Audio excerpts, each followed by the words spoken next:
Hello, hello, hello, and welcome to English Learning for Curious Minds by Leonardo English, the show where you can listen to fascinating stories and learn weird and wonderful things about the world at the same time as improving your English. I'm Alistair Budge, and today we are going to be talking about a lesser known, much darker side of British culture. One that has plagued Britain for decades and earned a reputation abroad as the British disease. It's the ugly side of the beautiful game, football hooliganism, the British phenomenon of fighting at football matches. Okay then, let's get into it and talk about the history of football hooliganism. On the far side of the stadium, the crowd writhes around in the distance. The air is filled with panicked screams and shouts, the smell of beer, urine, and tobacco smoke. A plastic chair flies over your head, followed by bottles and bricks. Slowly, supporters from the far side of the stadium close in, and you watch as they fight with police on the pitch. The police strike back with batons, and the approaching fans throw bottles and coins, punching and kicking anything and anyone in their way. There are screams of fear and rage, and chaos as people climb over one another to try and escape. Some are knocked unconscious, face down on the pitch. Someone grabs you by the arm, telling you it's time to go. It is 1985. You are at a football stadium in England, and you're watching the British disease in action. So how did this bizarre British subculture develop? How could such an ugly tradition stem from what billions of people the world over know as the beautiful game? As always, we need to delve into a bit of history. But don't worry for the non-football fans among us. We won't be going back and doing a blow-by-blow history of football. And the next 20 minutes should be interesting, whether you are a die-hard football fan or you've never watched a game before. Football fan or not, as I'm sure you'll know, in many parts of the world, and almost every single city, town and village in Britain, football clubs have a religious, cult-like following. They are often much more than a sporting club. They are pillars of the community that reflect local history, politics, and religion. For some, this is an attachment worth fighting for. So, how did football hooliganism start? When were the first punches thrown? Well, as you may know, from the Chinese to the Aztecs to the ancient Greeks, many countries and civilizations claim to have invented football. The British claim comes from the 12th century, and even from the start, it was a violent sport. It wasn't an organised game with rules and positions, and matches weren't played in stadiums. Instead, football was played between two different villages, and played not with a ball, but a stuffed pig's bladder. And the aim of the game wasn't to kick the ball, or rather the pig's bladder, in the opposing team's goal, but to kick it across a heath or field in the direction of the other village's church. Unlike the pampered football stars of today, 12th century football was an incredibly violent, lawless game. There were no referees, and people would do anything they could to stop the ball, the pig's bladder, from heading in the wrong direction. People were even killed during matches. It was so violent that in 1349, King Edward III banned football due to the violent rivalries and mob mentality it was creating. The king also felt that football had developed a cult-like following that distracted people from their civic and military responsibilities.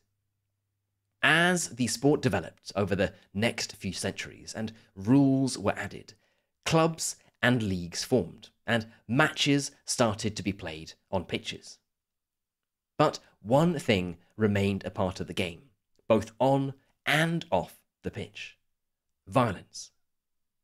Football historians believe that the first recorded case of hooliganism in modern football was at an 1885 match between Preston North End and Aston Villa, two of England's oldest clubs.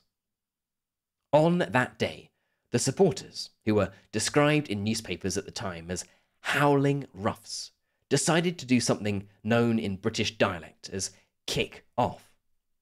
And this is an interesting example of an expression that's a noun and a phrasal verb with two very different meanings. Kick off, as a noun, is the start of a football match.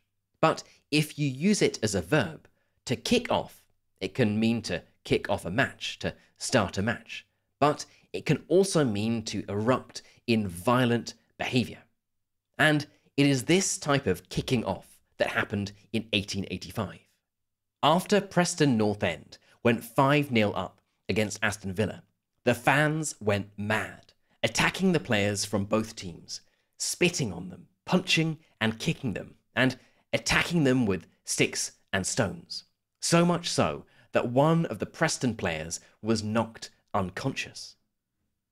And then the next year, in 1886, the Preston North End fans would become the first to do something that would go on to become a common hooligan tactic in later years, fighting in a train station. It was around this time, in the 1890s, that historians believe that the term hooligan was coined or first used, after a man named Patrick Hooligan killed a London policeman. Anyway, back to the hooligans themselves. And it's back to the Preston North End supporters again, when in 1905 a group of supporters were tried in court for the crime of being a hooligan when they kicked off after a match with Blackburn Rovers. Interestingly enough, the reports of this group of hooligans included a drunk and disorderly 70-year-old woman. As you will probably know, most football hooligans aren't 70-year-old women. Football hooliganism is an overwhelmingly, almost entirely, young male thing to do. In fact, the demographics are even narrower than that. Football hooliganism is very much a white, male, working-class subculture. And it's clearly a young man's activity too, with one report finding that the vast majority of football hooligans in the UK are between 25 to 44 years old. So why are these football fans fighting? Well, sometimes the rivalries go a lot deeper than simply not liking another team. For one example of this, we can go to Scotland, specifically to Glasgow in 1909. If you are a football fan, you'll know that there are two main football clubs in Glasgow, Rangers and Celtic. The match between the two clubs is called the Old Firm Derby, and it's one of world football's fiercest and most violent rivalries. And the Old Firm, the match between Rangers and Celtic, is about much more than football. It represents religious, political, and transnational divisions at the core of British and Irish society and history. As you might know, Celtic fans are traditionally Catholics of Irish descent and sympathetic to Irish republicanism, whereas Rangers fans are Protestants and, at least traditionally, supportive of the United Kingdom.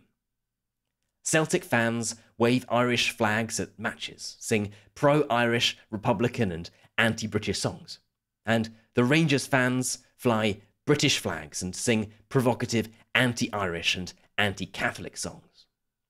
These derbies are always violent events, but back in 1909, the Old Firm Derby ended in a mass riot that lasted for 2 hours and resulted in the serious injury of over 50 policemen. So, as you can see, at the turn of the 20th century, football matches were violent places. And this violence showed no signs of abating, of slowing down.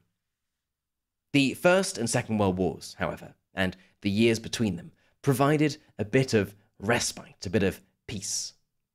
Not only did the country have more pressing matters to deal with, but young men presumably realised that people from other towns and cities weren't so bad. So violence at matches started to decrease.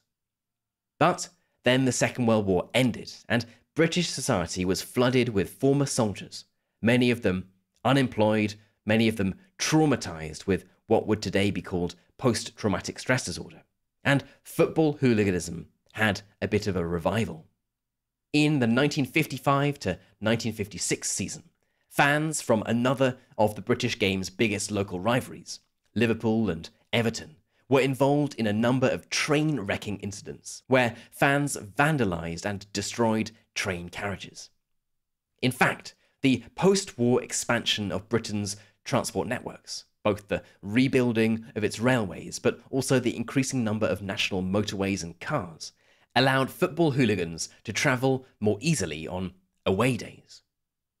In case you weren't aware, like in pretty much every football league, in the British football leagues, teams play at their home stadium, but they also travel to other towns and cities to play other clubs. By the time the 1960s came around, there were an average of 25 serious hooligan incidents a year, and football hooliganism was beginning to embed itself into British sporting life.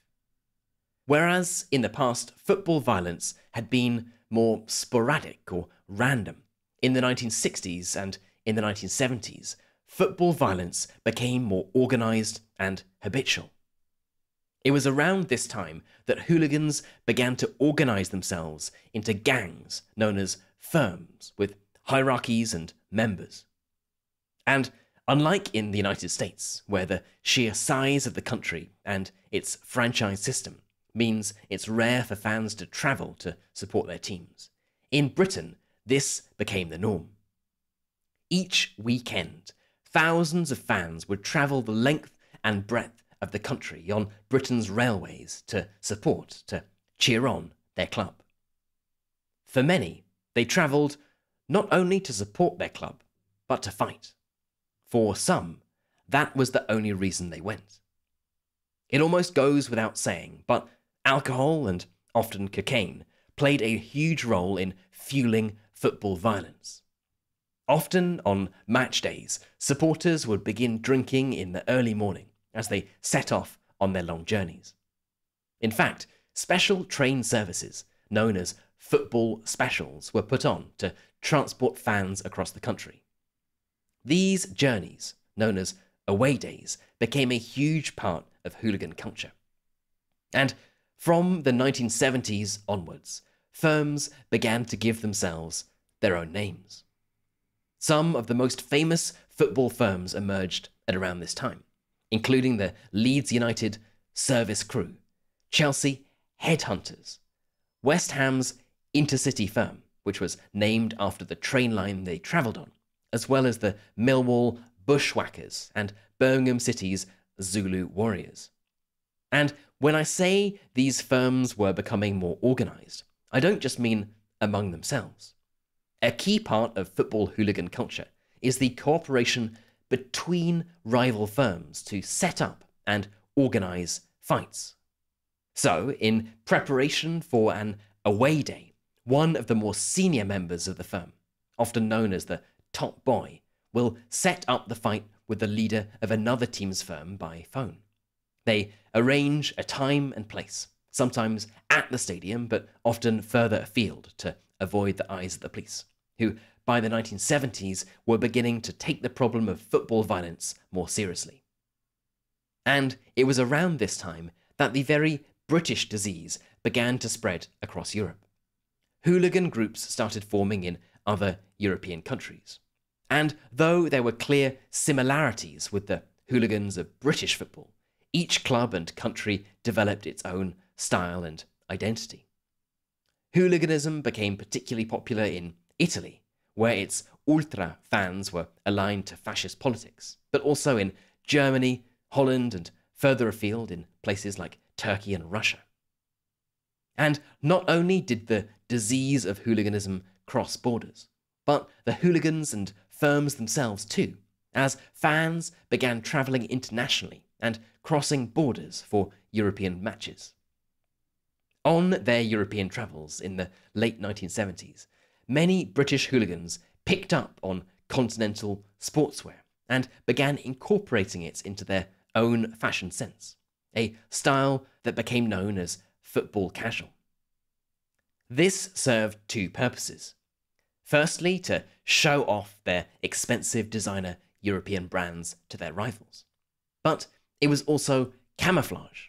It was casual in the sense that firms stopped wearing traditional team colours because it was easier to blend in, to avoid the police and infiltrate rival clubs, stadiums and pubs. It was during this period, in the 1970s moving into the 1980s, that was the high point, or perhaps low point, of football hooligan activity. In a 1985 FA Cup fixture between Luton and Millwall, for example, 31 fans were arrested after violence left 81 people injured. Fans rioted, ripped out stadium seats and attacked policemen. A knife was thrown at a player, and a football special train had its ceiling ripped off.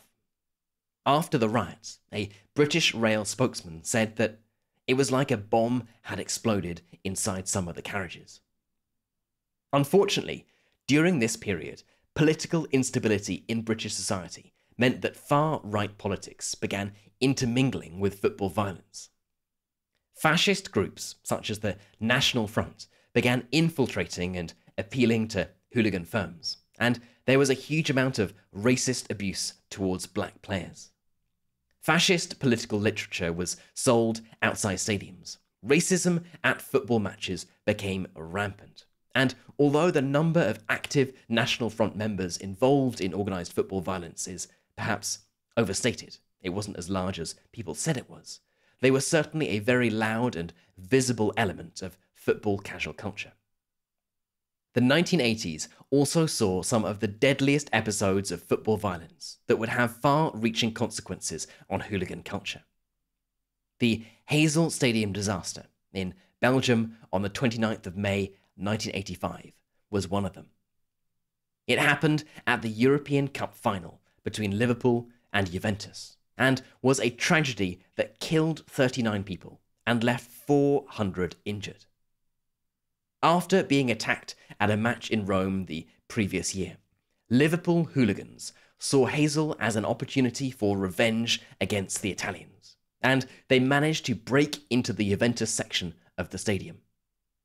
As the Juventus fans fled, a wall collapsed and crushed 39 people, mostly Italians, to death. As a result of the tragedy, all English football clubs were banned indefinitely from playing in European competition, and 14 Liverpool fans were found guilty of manslaughter, of accidental murder. This British disease had spread to Europe with deadly consequences. Then, a few years later, another incident synonymous with football hooliganism, but unjustly so, as I will explain in a minute, happened in Sheffield, which is a city in the north of England. In 1989, 96 Liverpool fans were crushed to death at Hillsborough Stadium during an FA Cup semi-final fixture between Liverpool and Nottingham Forest. It was the deadliest event in British sporting history, and the police and British media, and much of the general public, it must be said, were quick to blame the Liverpool fans.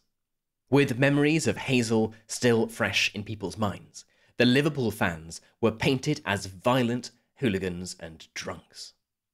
For years, the British police, public and press all cited the Hillsborough Disaster as yet another example of the deadly consequences of Britain's hooligan culture. But in reality, it wasn't actually that simple. After years of investigations and inquiries, it was revealed that poor policing, particularly crowd management, caused the crush, and that hooliganism had not been a factor in the tragedy. The Hillsborough Disaster, however, did indirectly contribute to a decrease in football hooliganism. After the disaster, a number of safety improvements were made in English football stadiums, most notably the replacement of fenced standing terraces with fully seated stadiums. Essentially, there was a seat for every spectator. This not only made football stadiums safer, but also made it easier to separate rival fans, which is clearly a good thing if you want to stop people from fighting each other.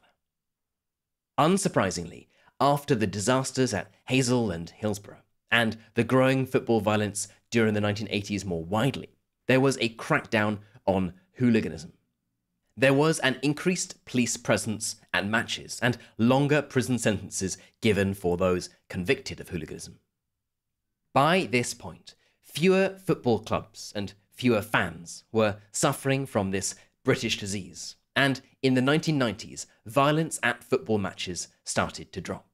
Not only was there more CCTV and harsher punishments if you were caught, but the generation of hooligans from the heyday of the 1980s was growing older. What's more, this crackdown also came as the sport was becoming professionalised and commercialised. As Britain's Premier League was established and became an international television product, the game was cleaned up. At last, football matches were becoming less violent places. And if you go to a British football game today, you probably won't see any signs of the hooligans of the past. But at least you'll know, if you didn't before, that football in Britain has a violent history. Whether it be the brutal clashes between villages in the 12th century, the emergence of hooliganism in the late 19th century, sectarian riots in Glasgow, or the highly organised, ultra-violent hooliganism of the 1970s and 1980s, British football was often more like war than sport. The firms, the clothes, the chants, the alcohol, the danger, the away days, the violence, and sometimes the death. There was a very good reason it was called the British disease. Okay then, that is it for today's episode on football hooliganism in Britain, the ugly side of the beautiful game.